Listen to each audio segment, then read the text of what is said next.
నాగ చైతన్య సమంత విడాకుల అంశం మరోసారి తెరపైకి వచ్చింది.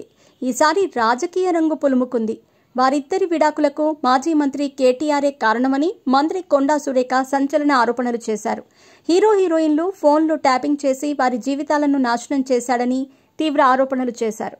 బీఆర్ఎస్ వర్కింగ్ ప్రెసిడెంట్ మాజీ మంత్రి కేటీఆర్ పై తెలంగాణ దేవాదాయ శాఖ మంత్రి కొండా సురేఖ సంచలన కామెంట్స్ చేశారు. Tollywood real life couple Naga Chaitanya Samantha విడాకులు తీసుకోవటానికి కేటీఆరే కారణమని ఆరోపించారు. కేటీఆర్ మంత్రిగా ఉన్న సమయంలో అనేక మంది సినిమా హీరోయిన్ల జీవితాలతో ఆడుకున్నారని సంచలన కామెంట్స్ చేశారు. నాగ చైతన్య సమంత విడాకులకు కారణం కేటీఆరే. హీరోయిన్ల ఫోన్స్ ట్యాప్ చేశారు. హీరోయిన్లకు మత్తు పదార్థాలు అలవాటు చేసి వారి జీవితాలు నాశనం చేశాడు. హీరోయిన్లు త్వరగా పెళ్లిళ్లు చేసుకుని వెళ్లిపోవటానికి కేటీఆర్ కారణం. వారి జీవితాలను కేటీఆర్ నాశనం చేశాడు. ఈ విషయం టాలీవుడ్లోని పెద్దలందరికీ తెలుసు. దొంగ ఏడుపులు ఏడవటానికి నాకేం అవసరం? కేటీఆర్కు తల్లి, అక్క, చెల్లి, కూతురు లేరా అని ఆమె ప్రశ్నించారు. బాపుఘాట్లో గాంధీ జయంతి కార్యక్రమంలో పాల్గొన్న ఆమె అనంతరం మీడియాతో మాట్లాడుతూ ఈ సంచలన వ్యాఖ్యలు చేశారు. దుబాయ్ నుంచి 3 అకౌంట్ల ద్వారా తనపై ట్రోలింగ్ చేస్తున్నారని ఆగ్రహం వ్యక్తం చేశారు.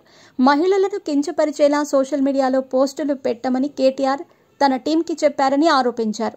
గతంలో గిరిజన మహిళా మంత్రి సీతక్క, మేయర్ విజయలక్ష్మి మీద కూడా అసభ్యంగా పోస్టులు పెట్టించారని విమర్శించారు.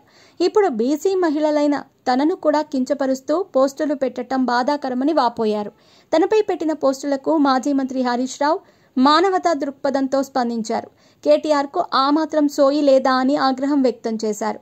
కాగా నిన్న మొన్నటి వరకు సినీ పరిశ్రమ వరకే పరిమితమైన సమంత నాగ చైతన్య విడాకుల వ్యవహారం ఇప్పుడు రాజకీయ రంగు పులుముకుంటోంది. వారిద్దరూ విడాకులు తీసుకుని దాదాపు 3 ఏళ్లు గడుస్తోంది. సమంత సినిమాలతో బిజీ కాగా నాగ చైతన్య రెండో పెళ్లికి కూడా సిద్ధమయ్యాడు. హీరోయిన్ శోభితా ధూళిపాళ్లతో ఆయనకు నిశ్చితార్థం కూడా అయ్యింది. త్వరలో ఈ జంట పెళ్లిపీటలెక్కనుంది. ఇదిలా సాఫీగా వారి జీవితాలు సాగుతున్న క్రమంలో కొండా సురేఖ చేసిన కామెంట్స్ నాగ చైతన్య సమంత విడాకుల వ్యవహారం మరోసారి హాట్ టాపిక్ గా మారింది.